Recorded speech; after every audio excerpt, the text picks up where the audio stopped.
Foi necessário apenas uma faísca para que eu ganhasse consciência da minha existência. Você será Antero. Começou como um ponto luminoso, que cresceu devagar enquanto eu assistia a tudo. Um estalo e meus sensores começaram a receber sinais de todo o ambiente. Ao mesmo tempo, a luminosidade explodiu, com um clarão pálido e difuso, para logo em seguida esmaecer tão de repente quanto havia começado. Diga Antero.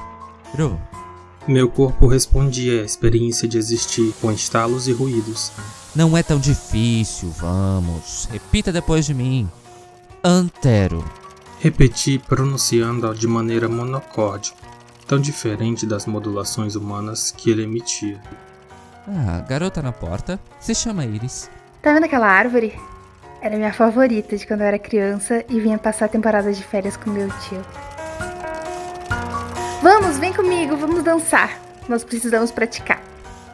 Minha voz era como um martelar de uma bigorna, monótona e irritante. Ela, por sua vez, soava como o sussurro do oceano para onde minha consciência fugia. Era como o barulho das ondas, capaz de fazer minha roda dentada saltar. Não era como a mansidão onde minha consciência mergulhava. Era... o que era? Não havia definições em meu banco de dados. E para onde ela fora, afinal? O que existia além daquele portal?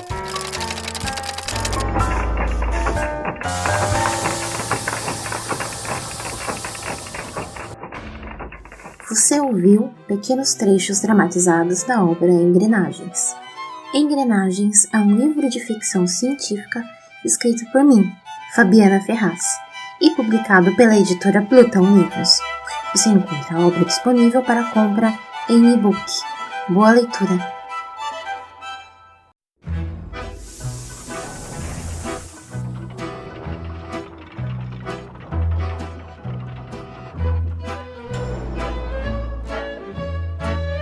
Oi, eu sou o Bruno Trajano, bem-vindo a mais um Conversa é Essa. Dessa vez não estou sozinho, estou aqui com ela, Fabiana Ferraz. Boa noite. Boa noite, Bruno, tudo bem? Boa noite, acho que bom dia, boa tarde, boa noite aí pra quem estiver ouvindo. Me corrija quando eu estiver errado, Sorocaba, é isso mesmo? Isso, atualmente eu moro em Sorocaba, mas eu sou osasquense de nascença. Osasco fica, não sei se você conhece, fica perto de São Paulo, capital. Já ouvi falar muito, né? Existe toda uma mítica sobre Osasco, né? Tu sai de lá com que idade? Não faz muito tempo, faz uns 12 anos que eu saí de lá. Então realmente deu pra ter a essência de Osasco, né? Existe uma mítica de ser uma cidade, tipo, que ao mesmo tempo digamos, barra pesada, mas ao mesmo tempo tem uma galera muito boa de lá. Eu conheço alguns artistas de lá que é bem gente fina. Sim, o pessoal fala que Osasco e Carapicuíba, né, que é do lado, é cidade de mano, de maloqueiro, mas assim,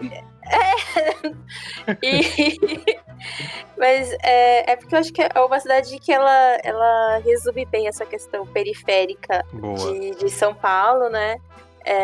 Assim, é um lugar que eu, apesar de eu morar num lugar lá que era bem complicado, que era bem periferia mesmo, não tinha muito acesso à cultura e tal, eu ainda gosto bastante, tenho muito carinho, minha família ainda mora lá, mas ela tem essa fama mesmo de ser vida louca. Só que eu não sou vida louca, eu sou muito nerd de ser vida louca. Já ia dizer, estamos entre os nossos, porque aqui eu moro no interiorzinho, mas é aquele interiorzinho que eu digo que a gente finge que a gente é barra pesada pra poder fingir legal. Aí sim. Mas isso é bacana porque, assim, pra já introduzir aqui a convidada, é claro, Fabiana Ferraz escreveu um livro que eu li recentemente chamado Engrenagens, que saiu pela Plutão, nossa querida Plutão Editora, lançando aí sci-fi brasileiro de qualidade. E não só esse livro, como vários outros ela já tem aí no seu currículo. Tu quer se apresentar enquanto autora? É bem curtinha essa apresentação. Faz uns 3 anos que eu comecei a levar a escrita mais a sério, quando eu falo a sério, como profissão. Porque eu sempre gostei de escrever, sempre escrevi de uma forma ou de outra, mas eu nunca fui de mostrar o que eu escrevia, nem pra parente, nem pra amigo, nem nada. Porque eu tinha vergonha e eu achava que esse negócio de ser escritora é só pra rico, pra pessoa que não tem que se preocupar com coisas mais práticas, né? Como, tipo, ter salário. Né? E aí eu sempre deixei isso de lado, mas eu passei por uma fase difícil aí nos últimos anos, em vários sentidos, e eu me vi assim, sem um trabalho de carteira assinada, sem perspectiva, muita perspectiva, e eu falei assim, nossa, e agora? E agora, José, né? E assim, por sorte, o meu marido, ele sempre soube da minha vontade de escrever, do meu gosto pela literatura. E ele começou a me incentivar. Por que você não escreve? Por que você não mostra o que você escreve e tal? E eu comecei a pesquisar na internet como é que funcionava essa doideira aí de escrita, se era só pra rico mesmo. E aí eu fui vendo que não, fui participando de eventos. Por sorte, né, que apesar de eu atualmente morar no interior de São Paulo, a gente sabe que aqui a região sudeste concentra, né, uma grande parte, né, dos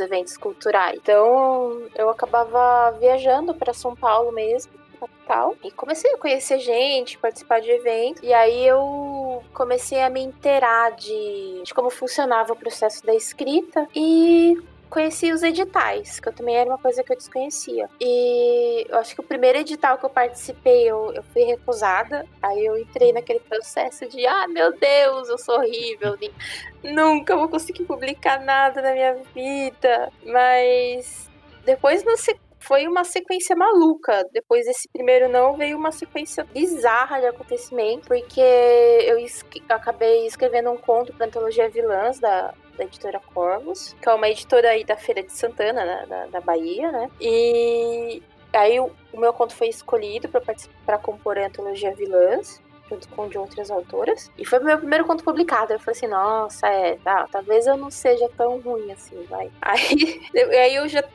tava na pegada de escrever um livro. E aí eu escrevi o livro, assim, em tempo recorde, participei de um edital, aí o livro foi aceito no edital, só que ainda não foi lançado, ainda tá em processo aí processo de publicação aí com a editora.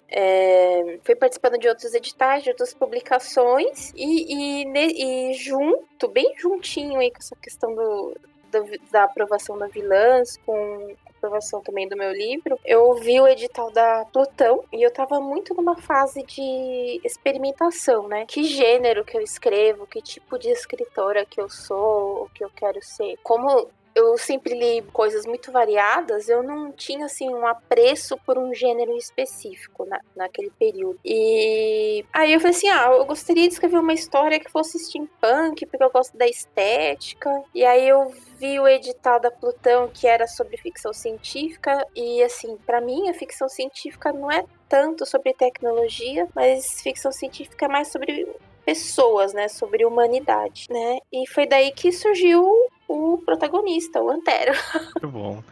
Eu queria que a gente fosse bem para esse caminho que tu falou antes. Quando tu falou que tu já escrevia desde sempre, o que tu escrevia exatamente? Tu ia para contos, tu ia para, enfim, noveletas já? O que eram as tuas primeiras experimentações? Minhas primeiras experimentações não tinham nenhum formato.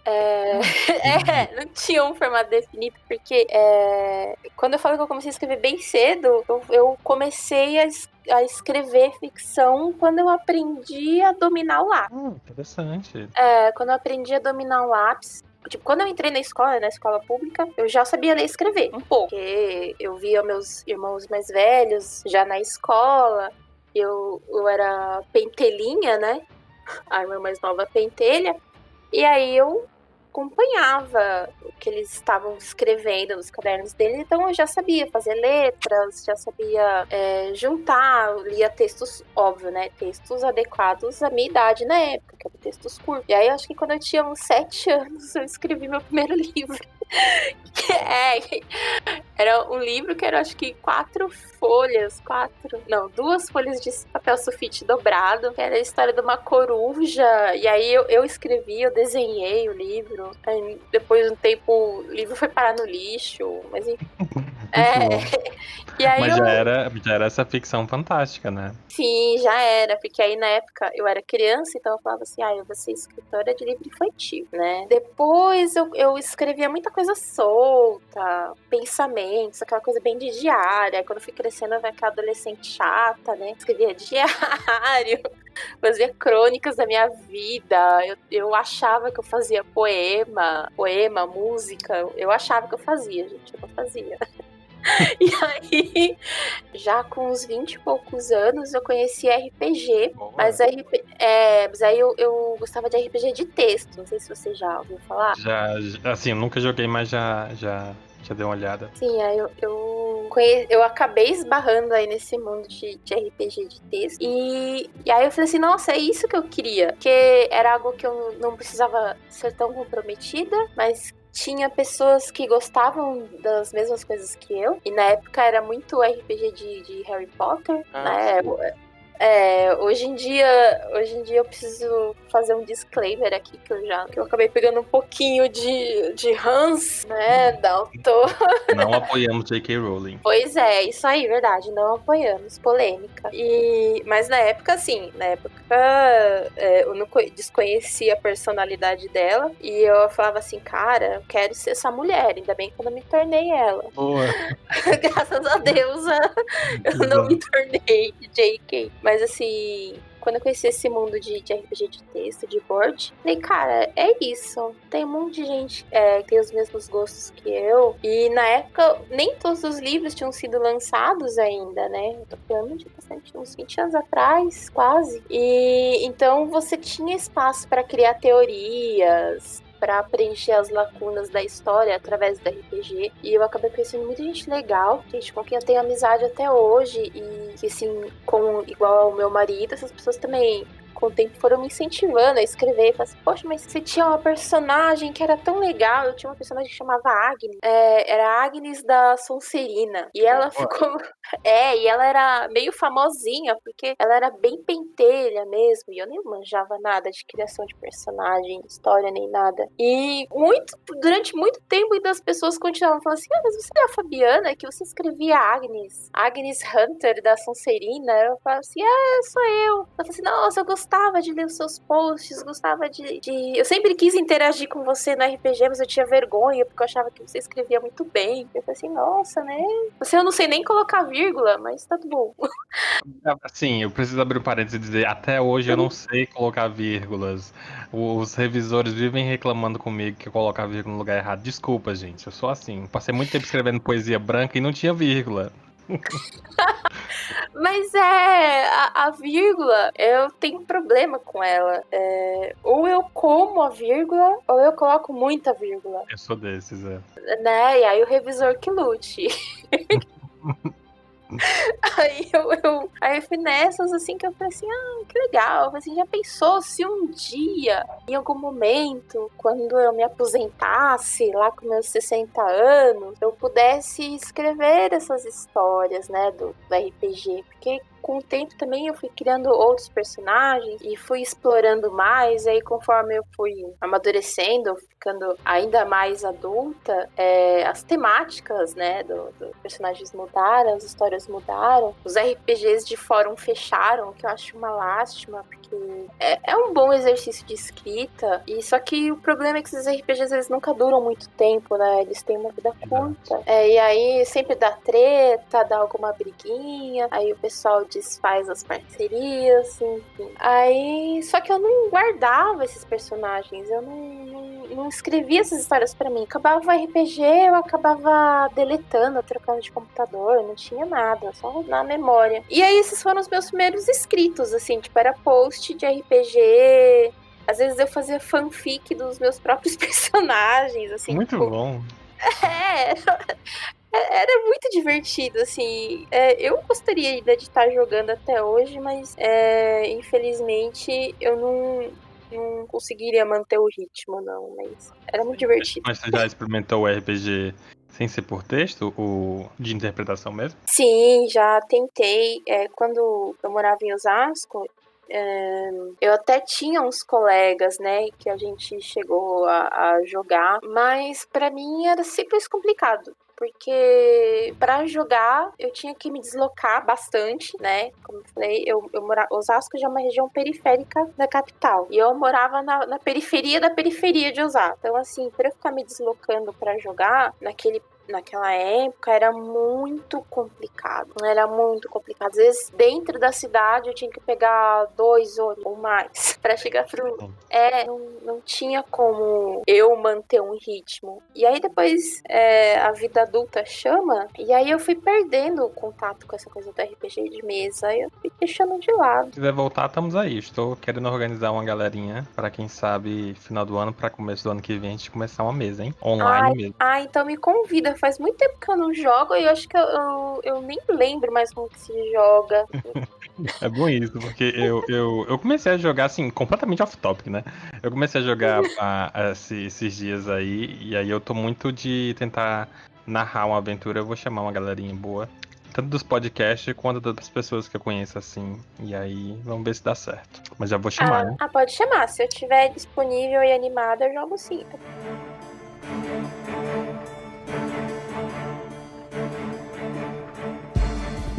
É engraçado, tu falou, voltando pro tópico, né? Tu falou uma coisa interessante, que é a questão do primeiro não, né? Depois do primeiro não, assim, pelo menos pra mim, depois dos primeiros não, eu decidi escrever e publicar por mim mesmo.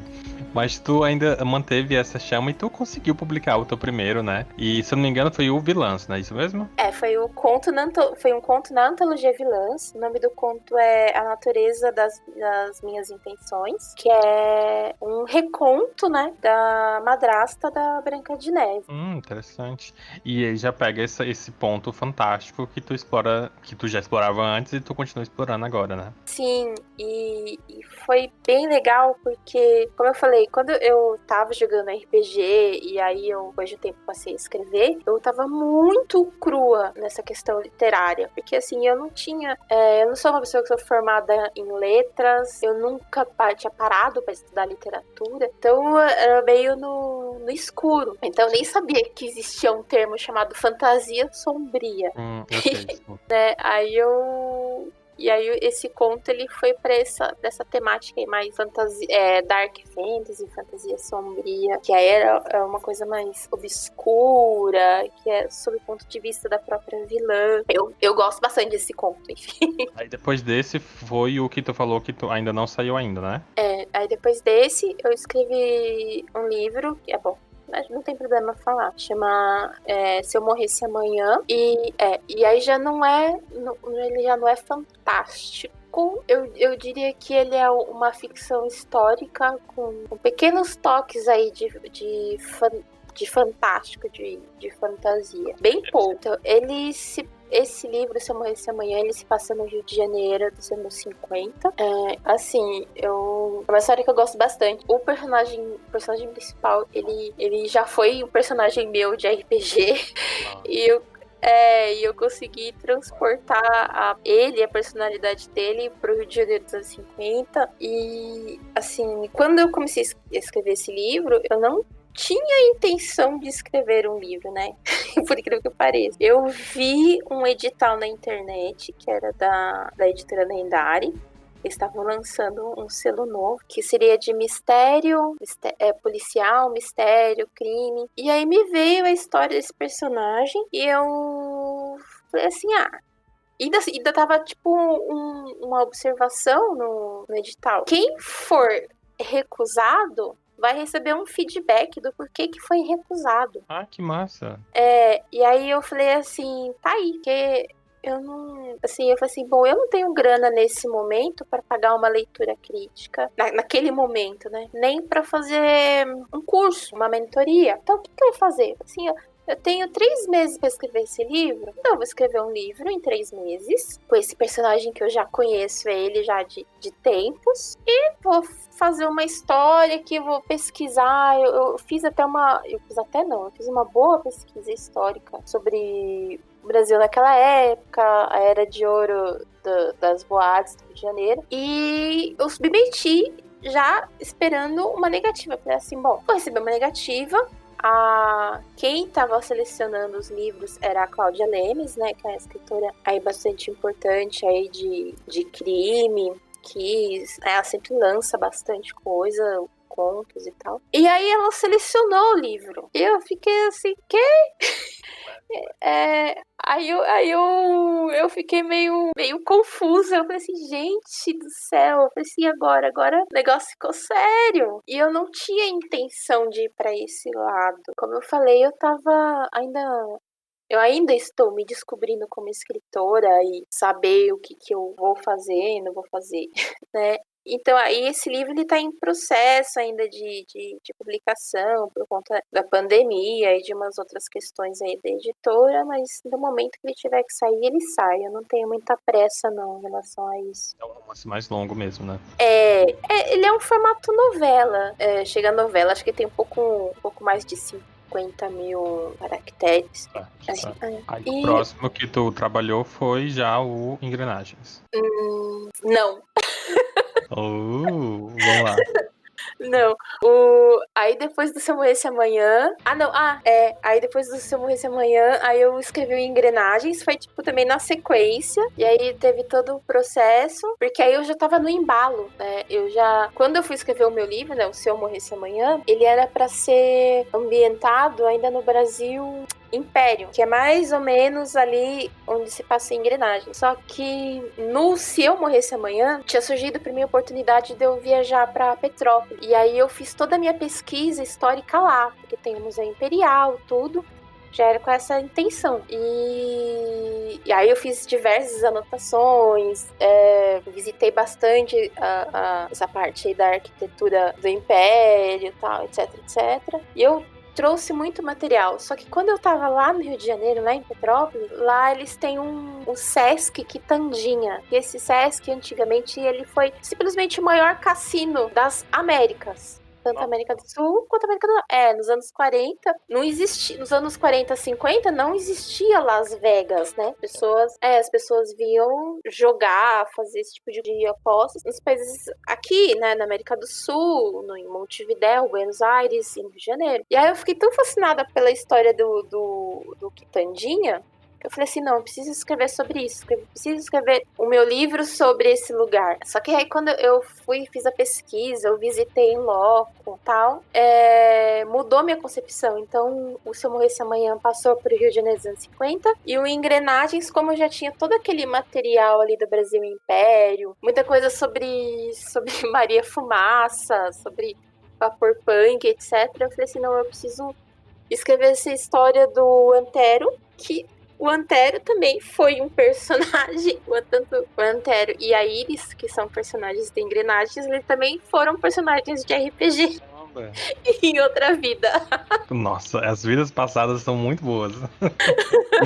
Caramba. Foi produtiva, pelo menos. Né? É porque, assim, tipo, como o edital, eles têm um prazo... às vezes, a pessoa fala assim, um prazo de 3 meses pra você escrever um conto, dá tempo. 3 meses pra você escrever um conto, uma noveleta, dá tempo. Só que eu fico nessa insegurança de, será que eu vou mandar? Será que eu não vou mandar? Será que eu vou tentar? Não vou tentar? Então, eu acabei optando, assim, por esses personagens que eu já conheci eles um pouco. Sim, querendo ou não, a gente precisa buscar alguma coisa que dê segurança, né? Realmente é bem louco esse mercado meio... Assim, que ainda é independente pra caramba e é bem difícil, né? Sim. E aí, depois desse, tu trabalhou em mais algum, não? Sim, trabalhei. Ela não para, gente. Por isso que agora eu tô tirando um período meio que sabático, mas eu já quero voltar a trabalhar. E aí eu pela editora Corvus, aí no mesmo ano, pouco tempo depois que saiu a aprovação do Engrenagens, pela Plutão, ela dá um beijo André da Plutão. E aí na Corvus, que foi a primeira editora que me publicou, né, que me deu oportunidade, eles lançaram, eu ia falar inventaram, mas inventar é feio. Eles lançaram um projeto chamado Projeto Gênesis. É como se fosse um concurso de conto e noveleta, que ia lançar uma vez, e eles iam dar um tema, e você ia desenvolver o tema, e aí o texto escolhido ia ser lançado. Você ia receber a publicação e e-book da editora Corvus. Aí eu falei assim, eu não vou participar, já lancei muita coisa, acho que vai ficar tudo muito atropelado. Só que de última hora, assim, acho que uma semana, Aí o Henrique vai ouvir isso, ele vai me matar. Umas corta depois. Mas assim, uma semana, 2 semanas, assim, tipo, o prazo estourando de finalizar esse projeto Gênesis, eu escrevi um conto, né, que chama A Mulher e o Vento, que é um conto sombrio, ele é meio gótico. Aí ele era uma coisa, assim, totalmente diferente de tudo que eu tinha feito até o momento. Personagens que não eram personagens de RPG, eram personagens, assim, originais. E na época eu queria muito falar sobre as questões mentais que eu estava vivendo e que eu tinha vivido, né? E aí surgiu A Mulher e o Vento, que é uma história de... basicamente é um terror psicológico, com grande influência aí do gótico. E o que começou a descompromissar... É de época, não? É de época. Ah. Eu fiquei imaginando ali qual era esse perfil. Não, é de época. Ele não tem uma marcação assim geográfica nem histórica no texto, mas se você ler, você consegue identificar que se passa no Brasil nos anos 20, 30. E A Mulher e o Vento, ele é uma história de uma mulher que ela é muito nova, recém-casada. A Ana não sou eu, tá, gente? Já me fizeram essa pergunta, não sou eu. Fiquem sossegados. E apesar de nós duas fazermos crochê, e o crochê é uma coisa importante na história, não sou eu, não sou a Ana não sou eu, fiquem calmos. E ela passa por umas questões assim, ela sai da capital, ela sai de uma cidade grande e ela vai morar num lugar totalmente isolado. Então ela acabou de casar nos anos 30, ela não sabe nada da vida. Ela sabe que ela tá casando com o Joaquim e que ela vai ser a nova dona do lar, de onde ela está indo. Só que é um lugar meio litorâneo, não, né? Não existe meio litorâneo. É uma região litorânea. E o tempo tá sempre fechado. Venta muito, parece que uma tempestade tá para chegar, mas essa tempestade nunca chega, e a Ana ela tem que ficar ali dentro daquela casa lidando com gente que ela não conhece direito, com sentimentos que ela não conhece direito, e ela vai criar, aí a história segue, assim, será que a Ana tá imaginando ou será que aquilo tá acontecendo na cabeça dela? Até que a gente chega ao clímax no fim da história. E o legal é que, assim, por ser um texto que foi tão descompromissado, ele tá concorrendo agora a um prêmio. O prêmio da ABEST. Legal. Prêmio da Associação Brasileira dos Escritores de Romance Policial, Suspense e Mistério. E aí agora ele é finalista. Sábado, dia 7 de novembro, eu vou participar da cerimônia, pra saber se ele vai ganhar ou não. Tô nervosa. Estamos torcendo. Assim, talvez o episódio saia depois da cerimônia, então a gente já vai estar sabendo o que aconteceu ou não, mas mesmo assim. Mas caramba, eu fiquei bem curioso com essa questão. Assim, porque eu acho que pelo menos no que tu já contou, tu parece conseguir mesclar bastante metáforas pra criar a história, né? Olha, eu me esforço porque, como que eu vou explicar? Quando eu comecei a levar a sério a escrita, eu participei de uma oficina de escrita e a pessoa que dava a oficina de escrita, ela era muito rígida, e aí ela era tão rígida que a história tinha que ter camadas e camadas e camadas. E aí eu escrevi, e aí minhas histórias não tinham camadas o suficiente. Era tudo muito raso, muito superficial. E eu comecei a entrar num parafuso. E eu comecei a meio que exercitar isso, assim, de falar e ao mesmo tempo não falar de certas questões. Sim. É que eu gosto disso também, de deixar... Não de deixar questões em aberto, mas eu gosto de manter esse diálogo com as pessoas que estão lendo o texto. E o muito legal eu acho que tanto em Engrenagens quanto A Mulher e o Vento, eles tiveram essa resposta das pessoas que leram. As pessoas vieram com várias interpretações, assim, tipo, uma mais interessante que a outra. E eu achei isso tão bacana, porque o texto, ele ficou vivo, né? Ele não é autocontido, ele se tornou algo vivo. E cada um ali enxerga uma coisa, uma metáfora. Por exemplo, no próprio Engrenagens, as pessoas me falam muito do Antero, o que já se sentiram da mesma forma que o Antero se sentiu, mas aí eu brinco, né? Mas o Antero nem é gente. Bom, tem um filme, assim, vamos tentar explicar rapidamente. Assim, a gente, é claro, O Antero tá em e-book, formato em e-book, né? E o vilão saiu físico. Ele saiu físico e e-book também. Então pronto.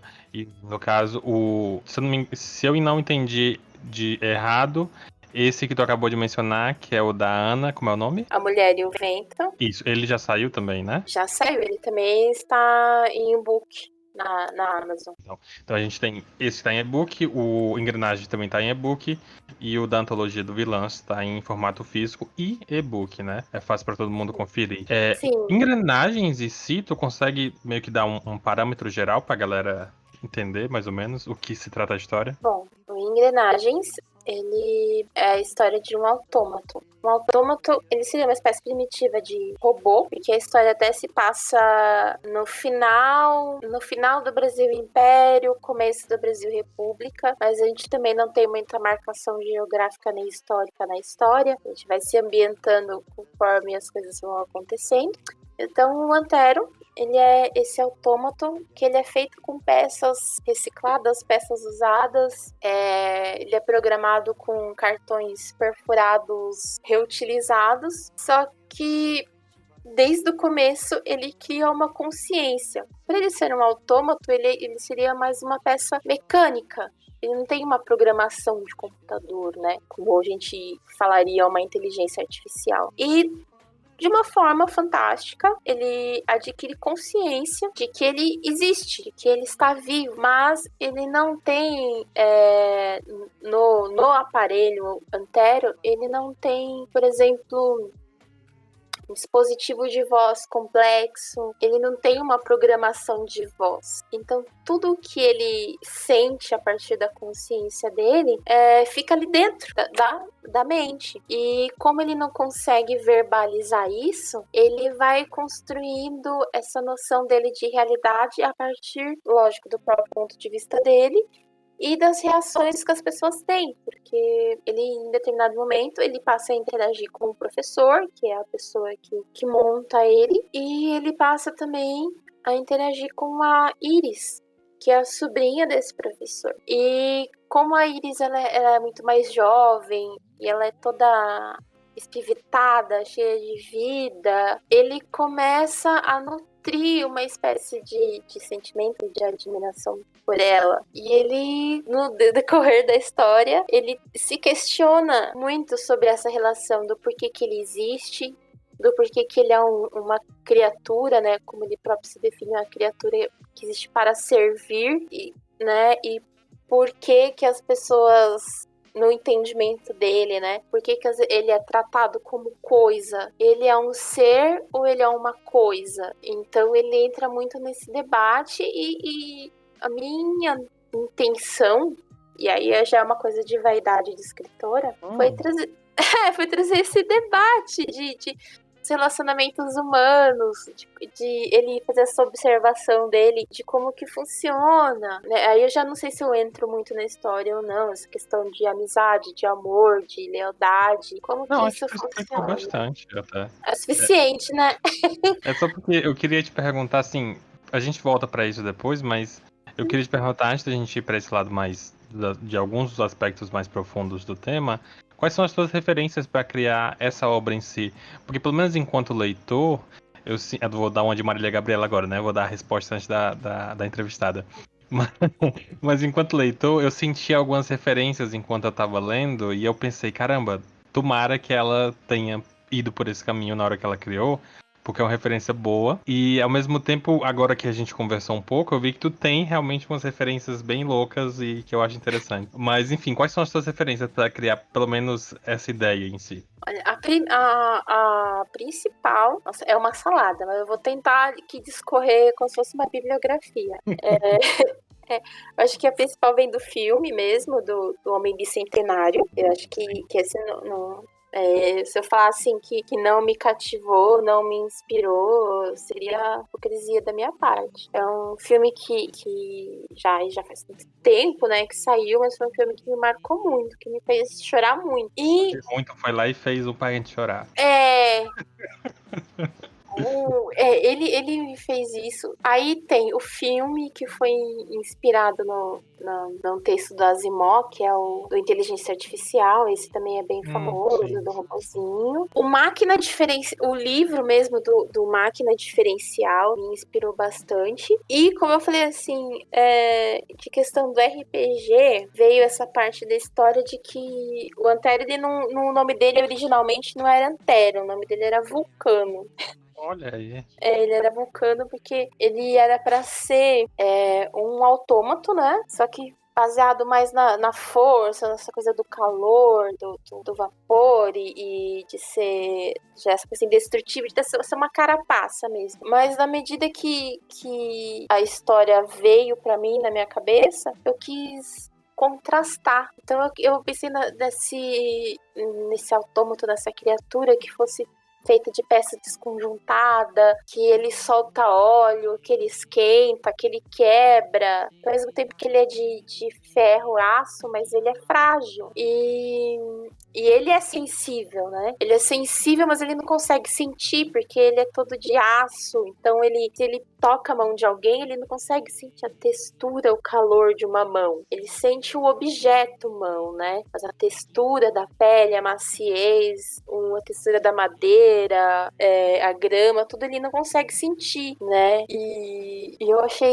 interessante brincar com isso. E de resto, assim, pra complementar a história, como eu falei, assim, eu tinha feito pesquisa histórica, que nem entrou muito, eu acho que a pesquisa histórica, ela acabou servindo mais pra me inspirar. E eu li muitos livros de história escritos pela Mari Del Priore, porque eu queria entender mais ou menos como que funcionava a cabeça das pessoas na época, e aí não tinha muita referência, então eu fiz essa pesquisa histórica baseada nos livros da Mari Del Priore, Máquina Diferencial, alguns outros textos de steampunk também eu li, mas foi mais uma questão de estética, não na questão da história nem da personalidade dele. Você tinha pensado nisso? Não, sim. E eu também, eu ia até falar que as duas últimas referências que eu fiquei esperando seria, não sei se tu lembra, existe um filme de animação chamado Robôs. Sim, eu assisti esse. Esse é bem legal. E, assim, alguma coisa nesse filme, é que esse filme em si, eu lembro que ele marcou na época, porque acho que a dublagem dele é um pouco diferente, porque é uma dublagem que trouxe atores conhecidos, ao invés de só, enfim. Eu tenho quase certeza que a dublagem não é o Briggs, mas é um tom parecido, que é aquele tom mais É o calmo. Reinaldo Gianecchini. Pronto. E é muito louco, porque esse tom, toda a vida, assim, o robô principal do filme, ele é sempre calmo. Ele é sempre, pelo menos no começo do filme, né? Ele tem esse tom mais assim, eu não tô conseguindo traduzir, mas em teoria seria calmo. E quando eu tava lendo Engrenagens, eu senti muito isso pro Antero. Tipo, ele é um personagem que ele tá sempre observando as coisas e ele tá absorvendo as coisas de maneira calma, de maneira, digamos, passiva, talvez. Sim, eu penso nessa questão da passividade do Antero justamente porque isso, como se diz, na minha concepção, né, como escritora, de que o papel dele ali era de aprender a como agir. Então ele, ele observa porque ele não sabe o que as pessoas estão fazendo, ele não sabe o que vai acontecer depois. Então primeiro ele tem que observar e gravar aquilo para aprender, e aí num futuro, entre aspas, ele pudesse aplicar aquilo. Porque eu quis ir um pouco na contramão de que às vezes a gente, quando a gente escreve um personagem alienígena no caso de não ser humano, né? A gente atribui muito da personalidade humana, que às vezes é uma coisa da revolta, da raiva, da angústia, né, que são sentimentos humanos, mas assim, não sei se esses sentimentos são universais, né? Não sei se esse sentimento é um sentimento que a sociedade faz a gente cultivar, ou se é inerente por causa do medo. Então eu falei assim, eu vou por um outro caminho, dessa criatura que observa, que analisa, que ao mesmo tempo ele é sensível, mas ele tá ali juntando elementos pra formar uma opinião, por exemplo. Nossa, agora que tu falou isso, realmente adiciona... Pra quem já leu e pra quem ainda não leu, acho que vale muito a pena já pensar nisso, que é realmente a posição do Antero enquanto personagem diante dos outros, porque isso que tu mencionou é muito interessante, porque a própria descoberta do que seriam sentimentos, mas ele não nomeia como sentimentos, porque seriam realmente sentimentos ou seriam só observações do meio? Assim, pra mim, como ele não tinha como trocar, né? Experiências, ele não tinha como conversar com outro ser humano ou com outra criatura igual a ele. Então ele nomeia aquilo como sensações, mas na verdade são sentimentos que ele não consegue, ele não tem dados o suficiente para enumerar. Assim, isso é um sentimento tal, eu estou me sentindo assim, ou eu estou me sentindo assado. Ele não tem essa riqueza de vocabulário ainda, né? Que ele tá adquirindo essa coisa do humano. Então ele vai descrevendo isso como sensações. A minha pressão subiu, minha pressão baixou, o sensor de luz, tudo isso são formas dele descrever o que ele tá sentindo, mas da forma mais mecânica possível. Foi, ao menos, a minha intenção. Nossa, essa parte é bem divertida também, né? Como ele descreve as coisas. Eu acho que só pra contextualizar, tu falou um pouco antes sobre a questão de ser, entre aspas, alocado ali no Brasil Imperial, e ao mesmo tempo a gente tá falando de robôs e essas coisas, né? Vale mencionar que o livro, ele vai por esse caminho do steampunk, e pro ouvinte que ainda não lembra ou que não conhece, o steampunk, ele é esse gênero que reimagina o passado com certas evoluções. E nesse caso do steampunk seria com evoluções relacionadas a produtos a vapor. Então, por exemplo, como a Fabi já falou, a questão de que tem muitos trens, né, movidos a fumaça, e aí eles imaginaram que, e se fizéssemos robôs que usassem vapor, e se usássemos outras características, né, na manipulação de invenções. Então daí que vem a ideia do steampunk, e o livro vai por esse caminho, que ao mesmo tempo que é no passado, ele traz elementos de avanços tecnológicos, como robôs, autômatos e por aí vai. É isso mesmo. Isso aí. Muito bom.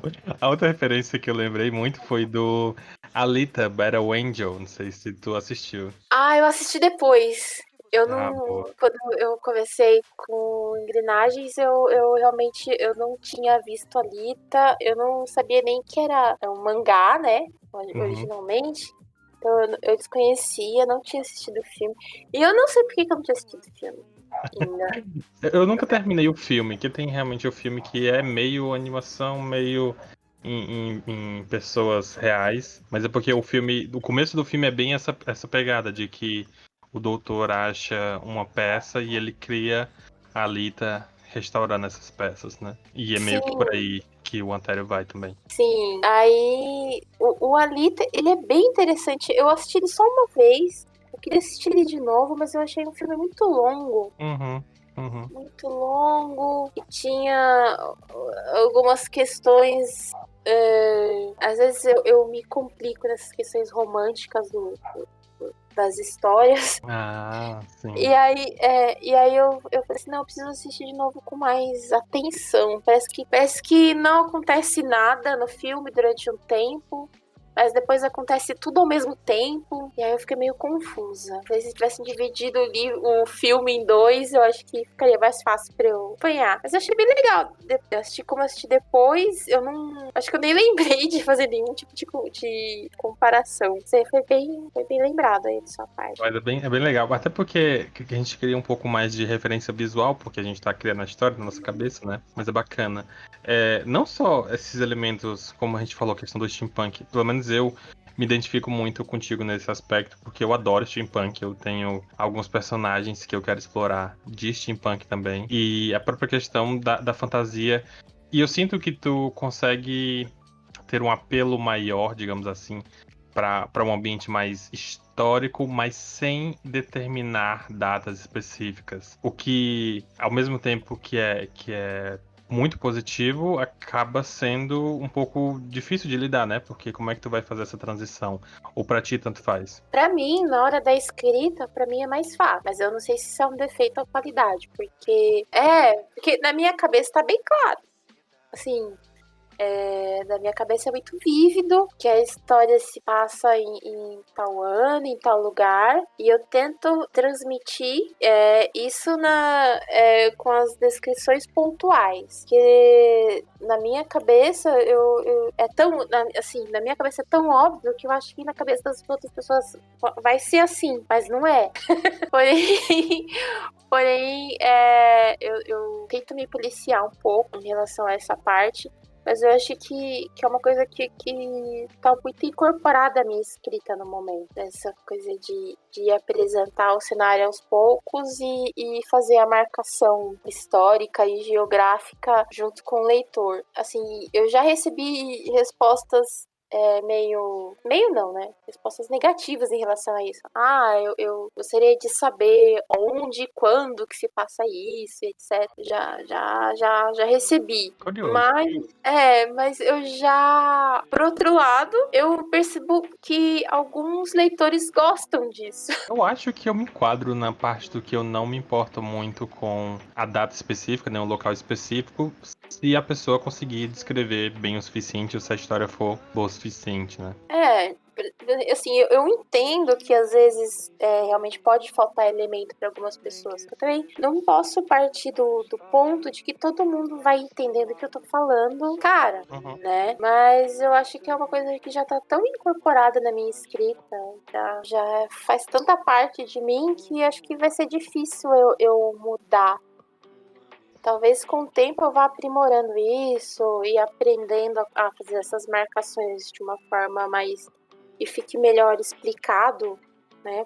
Às vezes pro leitor, assim, que não tem tanta referência de época e tal. E aí talvez isso eu consiga afinar os textos, melhor os textos no futuro. Mas faz tanta parte de mim, assim, que eu acho que às vezes o período, como você falou, o período e o lugar, às vezes não importam muito. O que importa mesmo é a história, é o que se passa ali. E no meu caso, é mais o que tá se passando na cabeça do personagem. Eu acho que é mais importante do que outra coisa, mas é um estilo, né? É um estilo. Recentemente, inclusive talvez vá sair logo ou não, eu fiz um conto aí pra uma antologia em que, agora conversando contigo, eu me toquei que boa parte da descrição do conto eu tô falando um pouco sobre o ambiente, ou os personagens estão falando sobre o ambiente, porque pra mim, enquanto criava a história, o ambiente é personagem dessa história, ou seja, a maneira que o ambiente está transformado ou está, enfim, existindo, influencia em como os personagens vão agir em relação a ele.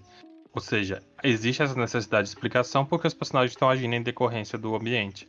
Agora, se a história está acontecendo e o ambiente não é tão, digamos, importante como a própria questão do engrenagens, né? O ambiente em si, ele já é setado ali de maneira simples e a gente não precisa de uma exploração a mais porque a gente está focado nos personagens. Sim, né? No caso do engrenagens, como você citou, a gente também vai vendo o mundo do ponto de vista do Antero, né? Então, assim, ele passa a existir, ele tá numa oficina. Então, o mundo dele é a oficina. Não existe outro, assim, quase que o mito da caverna. Ele não existe além da oficina. Existe a oficina, existe uma porta. E naquela porta, para ele, é quase como se fosse uma passagem mágica onde o criador aparece, que é o professor. E aí ele fica deslumbrado, tipo, não, mas tem mais além daquela... Aí ele se pergunta, né, o que tem além da porta? Além da porta é uma casa. Nossa, a casa... Pra ele é maravilhoso, uma casa. Tem muita coisa numa casa. E depois ele vê a paisagem, o lá fora. Lá fora, então, pra ele é fantástico. Mas ele não tem a concepção de que existe um mundo, existe uma cidade, existe um mundo que é enorme. Pra ele, isso, dentro daquele mundinho dele, da realidade dele, até aquele momento é inconcebível, né? Tipo, existe além disso, além da oficina. Nossa, e é muito bonito isso quando tu coloca em comparação com a gente, né? Porque é meio que a gente vivendo a nossa vida, talvez. Não sei. Sim, isso mesmo. Porque às vezes a gente. Aí eu faço até uma comparação, né? Comigo mesmo, com o que eu falei lá no começo. Tipo, eu era uma pessoa que eu não tinha uma perspectiva assim. Ai, gente, se você gosta de escritora, de escrever livros, isso daí é coisa pra quem é rico, pra quem não precisa receber salário todo mês. Isso não é pra mim. Mas é porque eu vivia num mundinho, né? Num mundinho, não tinha informações, não tinha acesso. A partir do momento que o nosso mundo se expande, que a gente vai tendo informação, que a gente começa a conversar com pessoas, que a gente começa a trocar ideia com pessoas diferentes, que pensam diferente da gente, é aí que a gente vai construindo e os nossos horizontes vão se ampliando, né? A gente sai da oficina, né? E vai ver o mundo lá fora, Nossa, muito bom. né? Isso é muito legal, eu gosto disso. Que demais. Agora voltando à questão como você falou assim, você escreveu um conto, né, que vai ser uma antologia, que legal, parabéns. Valeu.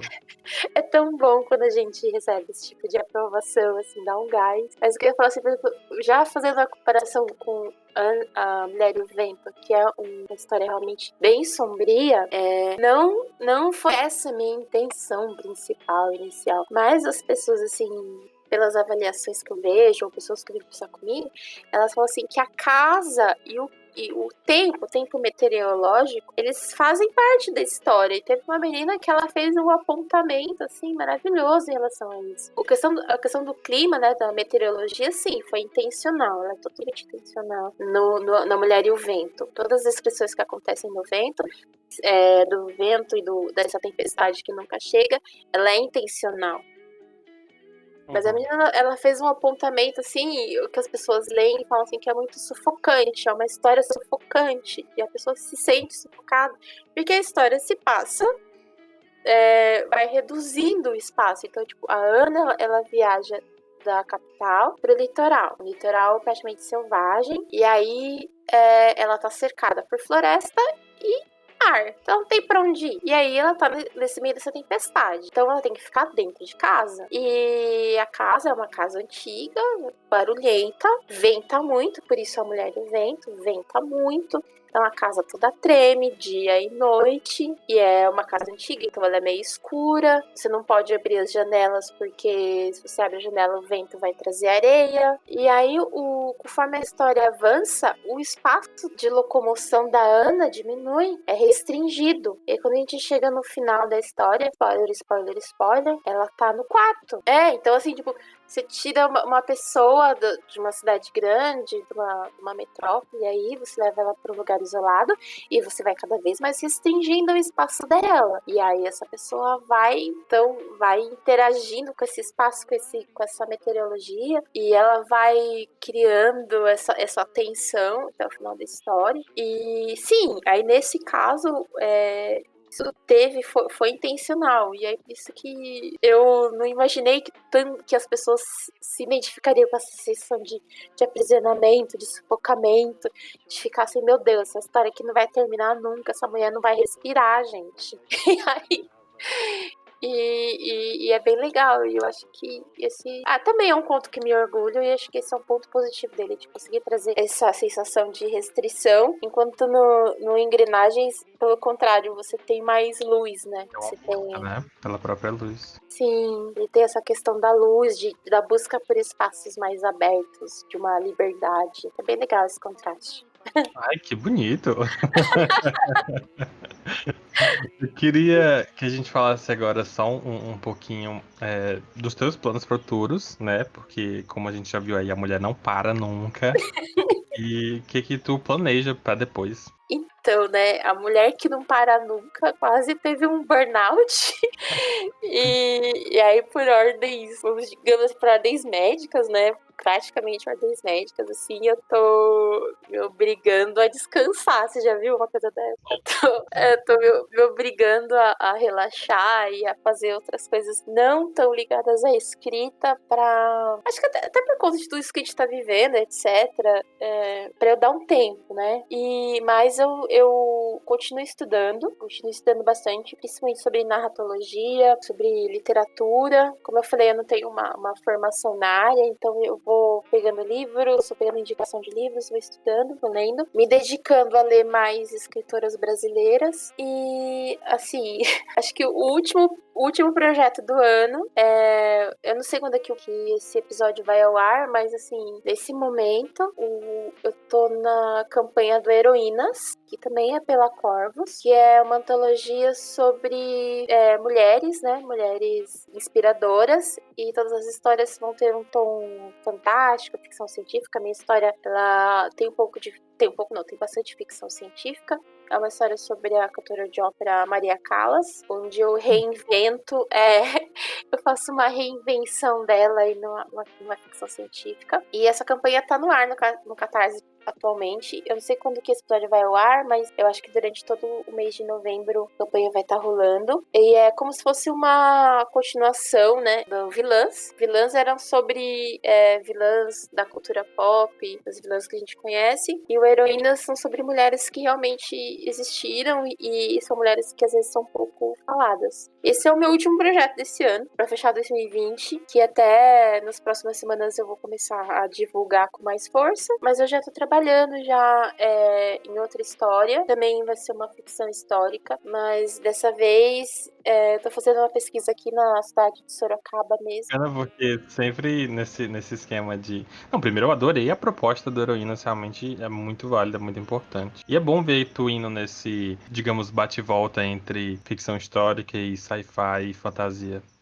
Eu acho que o conto, ele dá mais chance para experimentar. E no caso da Heroínas, eu vou partindo para uma ficção científica mais de... Eu nem sei dizer qual subgênero perfeitamente, mas não chega a ser um cyberpunk, mas é relacionado à inteligência artificial. Inteligência artificial e holograma, né? Aí eu já disse muito. Para saber o final, leia e descubra. Apoie a campanha, leia e descubra. Mas assim, na antologia... É dela. Na antologia tem contos de steampunk também, tem a coisa mais pro fantástico e tal. E fica de olho aí, né? No Heroínas, no Twitter, no Instagram. E tá bem legal, as recompensas também bem legal. E a parte gráfica do Vilãs foi muito bonita, ficou muito bonita. Que é um livro todo ilustrado, um projeto gráfico muito lindo, e até hoje as pessoas falam dele. E o Heroínas, ele vai seguir a mesma proposta. Então, assim, além de ter textos muito legais, o visual dele também é bonito, e os brindes seguem o mesmo visual, então é muito interessante.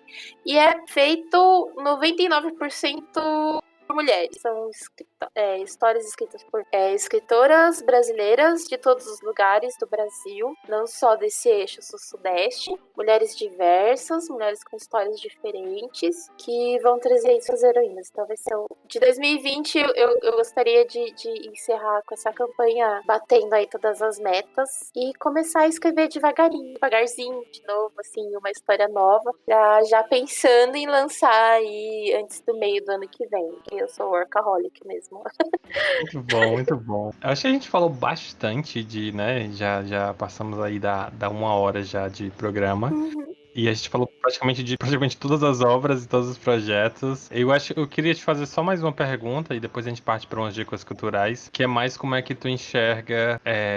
Porque assim, o Engrenagem está dentro de uma coleção que é o Zig Zag, né? Da Plutão, que traz toda essa nova onda de ficção científica brasileira, né? E eu gostei muito da tua ficção científica por trazer algo diferente das outras obras da coletânea, né? Que abordam a ficção ou distópica ou utópica, e tu traz esse subgênero do steampunk, pra mim é genial. Como é que tu enxerga toda a questão da coleção em si, do engrenagem dessa coleção e da própria proposta de ter autoras trabalhando na ficção científica? Primeiro eu fico muito feliz de saber que você gostou. Eu fico realmente, isso mexe comigo ainda, assim, eu não me acostumei com isso. E sim, esse resgate que a Plutão tá trazendo da ficção científica brasileira é muito importante. E eu não tinha a dimensão desse projeto até, acho que foi no ano de... eu acho que antes da concepção do Zig Zag, acho que em 2018, eu fui justamente num evento sobre ficção científica em São Paulo. E aí estavam falando eu já vou começar a descambar, né? Mas enfim, era um evento sobre comemoração da ficção científica brasileira. E eu passei muita vergonha, porque eu não sabia nem que existia uma história da ficção científica no Brasil. Quanto mais dos personagens e autores que eles estavam citando lá. E alguns autores estavam lá e eu não fazia ideia de quem que eles eram. Eu vou ser bem sincera. Ah, é justo, é justo. E aí eu fiquei com muito, assim, eu fiquei bem constrangida por falar assim, caramba, como que a gente não sabe? E óbvio que depois eu até tentei procurar os livros e tal, e não consegui achar nenhum dos livros citados. Foi coisas que nem se publicam mais, as coisas foram até perdidas aí no tempo. E eu acho que... E aí por isso que eu acho que esse trabalho da Plutão, ele é importante, porque ele tá resgatando essa história totalmente esquecida que a gente nunca teve acesso. E aí a gente fica meio nessa síndrome da vira-lata de achar que não existe ficção científica brasileira e nunca existiu outros escritores que escreveram isso. E não, a gente tem uma longa tradição, só que essa tradição foi se perdendo e tá na hora da gente resgatar. Não só resgatar no sentido de ler o que foi feito antes, mas da gente começar a construir uma nova ficção científica brasileira, né? É muito bom. Isso? É muito bom que tu mencionou isso, porque tá surgindo novos movimentos cada vez mais diferenciados, né? A gente tá vendo agora, tem um movimento relacionado ao sertão punk, existe toda a ideia do afrofuturismo brasileiro, então é muito bacana ver novos movimentos dentro do gênero, né? Sim, até eu tento participar como ouvinte, né? Porque a gente tem muito que aprender com o pessoal que tá aí produzindo, mas a galera do sertão punk e a galera do afrofuturismo brasileiro também tá mandando muito bem. Inclusive, o próprio livro da Lu, né? Da Lu Ainsaila, que ela lançou recentemente, o tio Fábio Cabral. São coisas que a gente vai tomando conhecimento e vai também conhecendo a diversidade da escrita brasileira. E, assim, eu sinto falta... Eu acho que não vai ser o meu viés, mas eu sinto falta, além de ver essa questão de outras regiões do Brasil virem pro meio do palco, né, que é mais do que merecido, ver também, eu espero em breve ver uma ficção científica da periférica, que aí... algo aí da periferia de São Paulo, feita por pessoas da periferia, né? Das pessoas que estão na periferia, que reinventem aí esse futuro de forma caótica ou não. Eu acho que eu ainda estou em busca dessa história, desse autor ou autora que vai trazer a ficção científica da periferia. Vai sair o prêmio Fabiana? Que Oh, já exclusivo pensou? aqui pelo Fala Galera. Tá 10 mil anunciado. reais. Quem dera. Muito bom, muito bom. Agora vamos lá para partir para essas dicas culturais que a gente tanto tá ralando para acontecer. E eu queria que tu desse, no caso, né, algumas dicas, tanto para pessoas que estão querendo conhecer mais do teu trabalho, ou das coisas que tu consome que tu gostaria que as pessoas conhecessem. Então, agora é a sua vez. Agora é minha vez de brilhar. Ultimamente, após essa, digamos assim, esse bom desempenho da Mulher e o Vento, eu passei a pesquisar mais livros de terror, e também um pouco mais de escritoras brasileiras, né, de diversos gêneros. Então, assim, de terror, eu não vou falar muito, porque eu acho que já tem muita gente falando sobre isso, até com mais propriedade do que eu. Mas, recentemente eu comecei a fazer um resgate, né, dos livros da Lígia Bojunga, né, ela... Bom, acho que você fez acho que você conhece, né? Sim, eu lembro de algumas coisas. Então aí eu tô tentando ler as obras dela mais adultas, né? E aí esse ano eu reli, né, A Bolsa Amarela. E tem um livro dela que na verdade é um monólogo de teatro que chama Livro, um Encontro. Esse maravilhoso que ela fala sobre a relação dela com o livro, dela com o objeto livro, as histórias dela com o livro, a forma como ela escreve, então é muito interessante. E aí eu li O Sapato de Salto, que é o livro dela, assim, que eu chorei umas 3 vezes lendo o livro.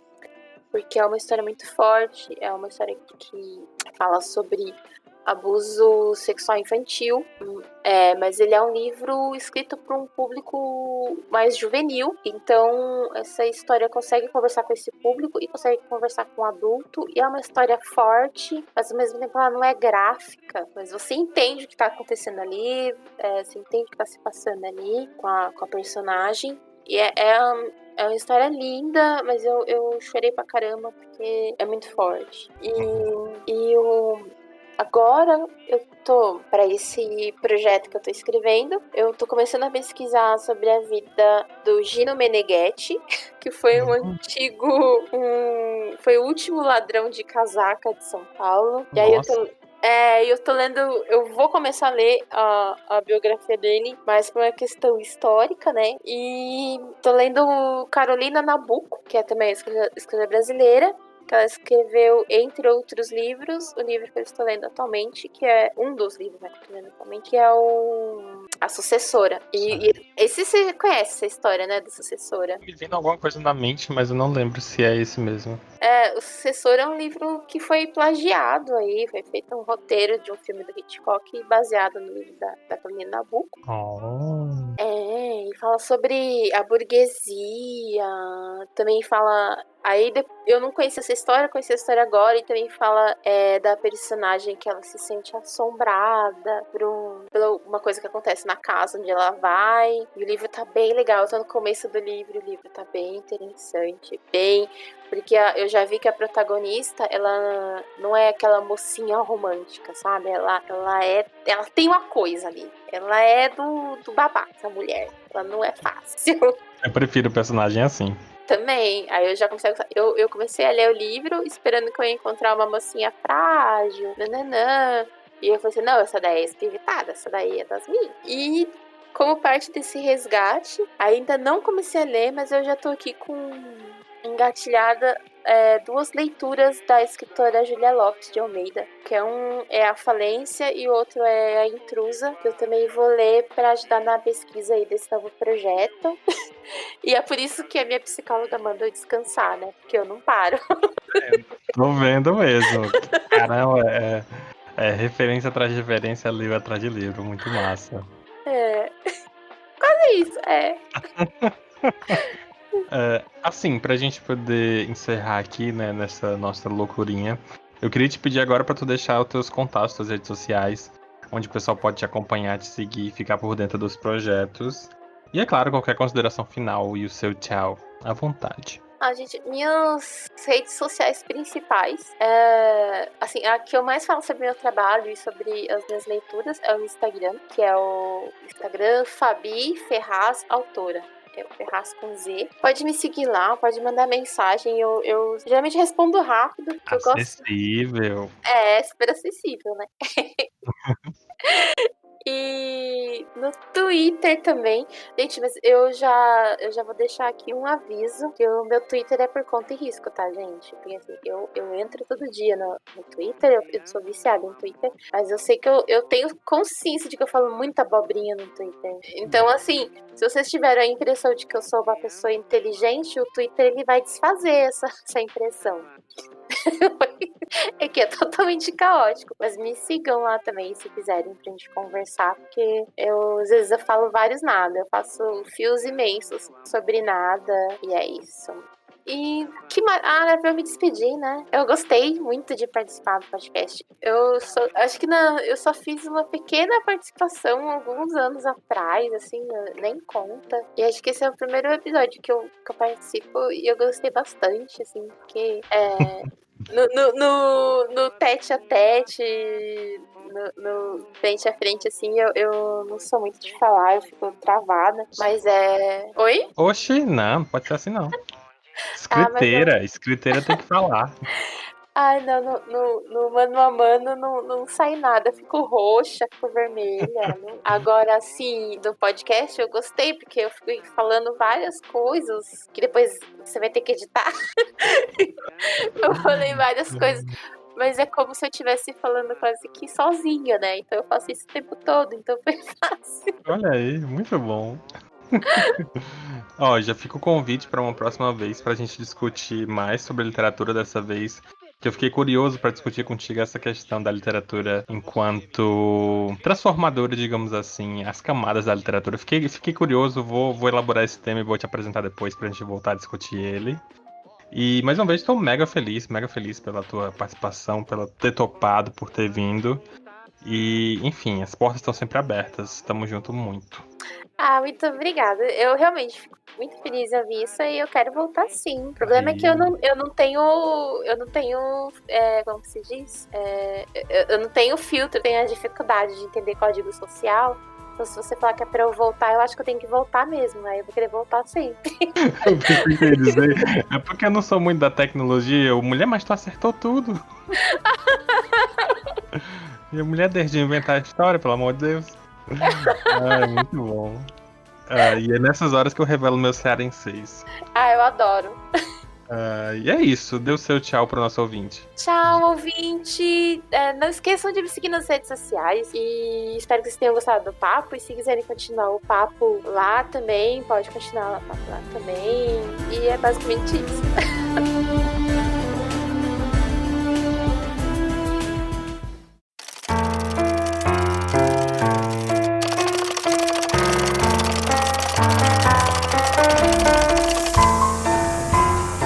Foi necessário apenas uma faísca para que eu ganhasse consciência da minha existência. Você será Antero.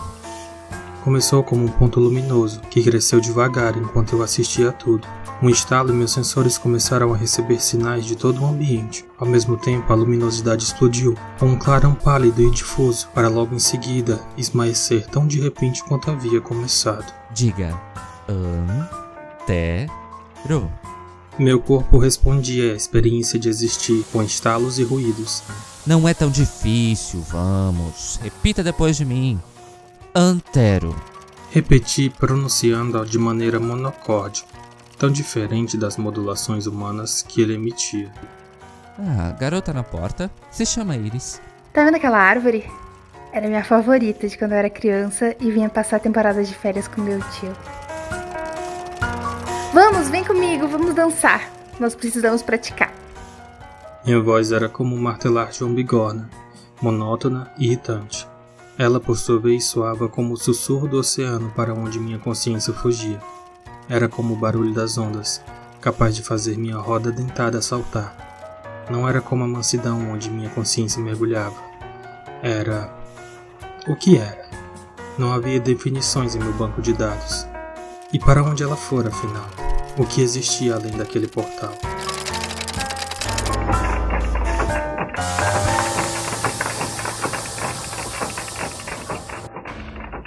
Você ouviu pequenos trechos dramatizados da obra Engrenagens. Engrenagens é um livro de ficção científica escrito por mim, Fabiana Ferraz, e publicado pela editora Plutão Livros. Você encontra a obra disponível para compra em e-book. Boa leitura!